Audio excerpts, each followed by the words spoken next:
सत श्री अकाल, नमस्कार हमारे सभी किसान भाइयों को। किसान भाइयों, धान की फसल में आपने खूब मेहनत, खूब पसीना बहाया, फिर भी आखिर में हम क्या देखते हैं कि उत्पादन धान की फसल से एक टॉप का नहीं मिल सका। पैदावार में भारी गिरावट आ गई।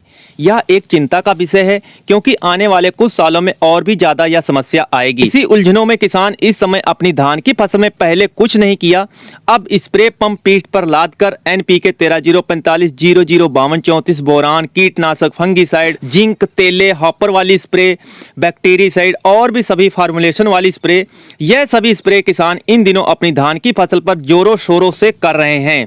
किसान भाइयों, इन स्प्रे से कितना हम उत्पादन बढ़ा सकते हैं और ये कितना नुकसान करती हैं, डिटेल से हम जानेंगे। आप लोग वीडियो को एंड तक जरूर देखिएगा। किसान भाइयों, जो चैनल पर नए हैं, पहली बार वीडियो देख रहे हैं तो प्लीज चैनल को सब्सक्राइब कर लीजिए, पास वाली घंटी को प्रेस कर लीजिए जिससे आने वाले वीडियो का नोटिफिकेशन समय से मिलता है। सबसे पहले पैदावार बढ़ाने वाली जो उलझन किसानों की बनी हुई है उसको पहले हम क्लियर करते हैं। जितनी भी प्रकार की फार्मूलेशन NPK की हैं, इनसे कैसे पैदावार बढ़ती है और ये कैसे नुकसान भी फसलों पर करती हैं। हम जितने प्रकार के भी फार्मूले उपयोग करते हैं अपनी फसलों पर, बालियों का साइज बढ़ाने के लिए, दानों की गिनती बढ़ाने के लिए, जितनी भी प्रकार की ये NPK फार्मूलेशन स्प्रे, फॉलिकेयर स्प्रे, जैसे किसान बड़ी गलती तब कर बैठते हैं जब धान में स्प्रे करते हैं। जैसे तेले के लिए इंसेक्टिसाइड लेते हैं, उसी में फंगीसाइड मिला लेते हैं और उसी में बैक्टीरियासाइड भी मिला लेते हैं। उसके बाद सारा सत्यानाश तब कर बैठते हैं जब उसी स्प्रे घोल में NPK 13-045 या NPK 00-52, 34 भी मिला लेते हैं। यह स्प्रे आपकी फसल पर कोई अच्छा रिजल्ट नहीं देगी, बल्कि यह नुकसान कर सकती है।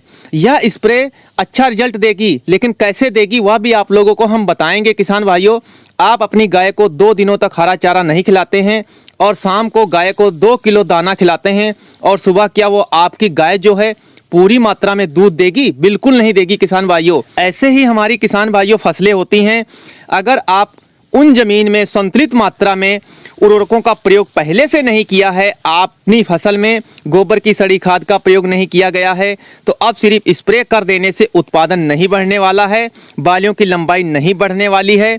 इससे दानों का ग्रेन वेट बढ़ सकता है, दानों की सेल प्रोटेक्ट होती है, इससे दानों की गिनती नहीं बढ़ती है, इससे दानों की गिनती कम होने से बचती है, यानी बालियों में छिलका कम होता है, कम बनेगा। अगर आप स्प्रे अलग अलग कर सकते हैं तो आप अपनी फसल पर स्प्रे करें। अगर आप अलग अलग स्प्रे नहीं कर सकते हैं तो किसान भाइयों स्प्रे बिल्कुल ना करें। जैसे NPK 13-045 जो होती है, इसके साथ में बोरान स्प्रे मिलाकर कर सकते हैं।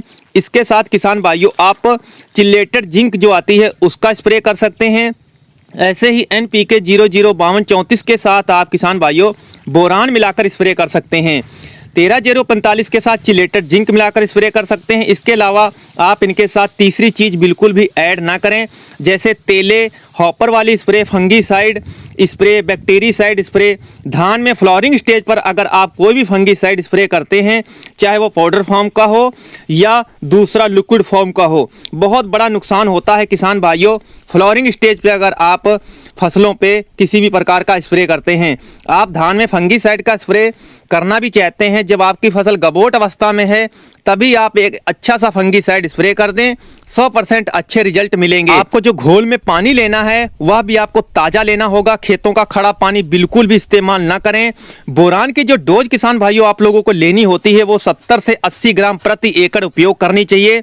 धान की फसल में ध्यान रखें, कई दवाइयों का स्प्रे किसान भाइयों मिलाकर आप लोगों को नहीं करना है, नहीं तो आखिरी में आप लोगों को निराशा देखना पड़ेगा। आपकी जो उत्पादन है वो कम होगा, दानों की क्वालिटी खराब होगी। एक साथ स्प्रे बिल्कुल भी ना करें। अगर अच्छा उत्पादन लेना है, बेहतर उत्पादन लेना है तो एक संतुलित उर्वरकों का पहले प्रयोग करना होता है अपनी धान की फसल में। उसके बाद में जितने भी ये फार्मूलेशन के स्प्रे आते हैं NPK के, ये एक मेहनत करने वाले किसान भाइयों के लिए बने हुए हैं। जो किसान भाई मेहनत कर सकते हैं, अलग अलग स्प्रे कर सकते हैं, वही किसान भाई अपने खेतों में इसका प्रयोग कर सकते हैं, अन्यथा ना करें, नहीं तो बड़ा नुकसान उठाना पड़ सकता है। किसान भाइयों, ये जानकारी मेरी आप लोगों को कैसी लगी? अगर अच्छी लगी होगी तो दबाकर शेयर कीजिएगा। किसान हित में ज़्यादा से ज़्यादा किसानों तक ये वीडियो पहुंचनी चाहिए। धन्यवाद। जय हिंद, जय भारत।